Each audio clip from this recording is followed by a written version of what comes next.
Hey folks, it is Weekend Therapist and I'm back with another video. I'm hopping on. I want to specifically talk to the generalized public who doesn't fully understand what is required to be a licensed therapist. I know that it may seem like it's an easy career to hop into or to join, but it takes work. And I just want to do the math for you, right? So for myself, my journey was pretty unique in that I didn't have an undergraduate degree in psychology.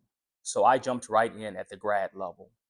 But I didn't just jump in, I had to take prerequisite classes that allowed me to prove that I had the acumen and the ability to learn psychology. So I had to pass those with a B or higher. I passed the abnormal psych classes, things like that. But upon getting enrolled, it is a 2-year commitment. My forensic psychology program, it was a solid 24 months, no breaks. It was roughly 63 credit hours. Now, during my program, at various stages, there were key courses that, if not scored high enough, could prevent you from doing practicum, which is your clinical hours and clinical rotation. Part of my program required 3 semesters of clinical hours beginning in 2021.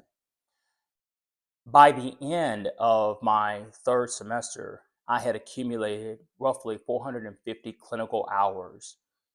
Now, that's notwithstanding that toward the end of my program, there is a certain thing called comps. So we do comprehensive exams. And comps covers all your courses. For me, it covered 11 courses because I have the special designation of forensic psychology. And so taking that test determines whether or not you get your degree.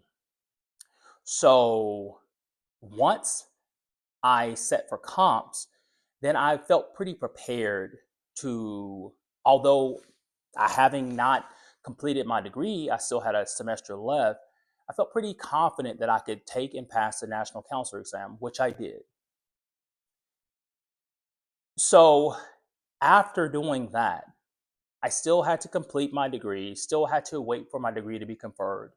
Once it was conferred, then I was eligible to apply for an associate level license in the state of Texas. Once I applied, of course, you got to do your jurisprudence exam, another exam, right? You have to pay all your fees, background checks, things like that. Once they approve it, you then get to actually be considered an associate level licensed therapist. But it doesn't end there, because this is where the work really begins, because it's another 3,000 hours of clinical practice. So for Texas, it's a 1,500 basically for direct hours, which are you're directly seeing clients, and 1,500 hours for indirect, which is like continued education, learning, knowledge, things like that. And also that has to include 100 hours of supervision. So part of this journey to being a fully licensed clinician requires a significant investment, not just in time, but also resources, because none of this is free. You're paying for supervision, you're paying for these maybe learning experiences sometimes. You're paying for exams, you're paying for background checks. So it's not a cheap field, I'll say that, to get into.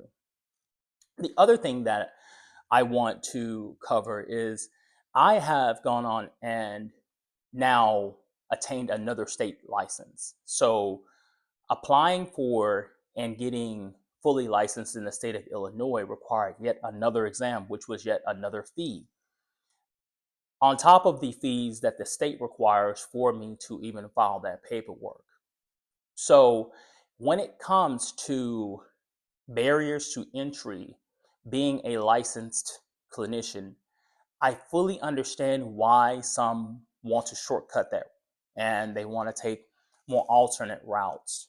But I assure you that as a licensed clinician, when you meet a one of us in this field, know that the work has been put in, the sacrifices have been made in order to, one, deliver and be knowledgeable, be educated about what it is that we are positioned to help you with. And with that, take care of yourselves. Peace.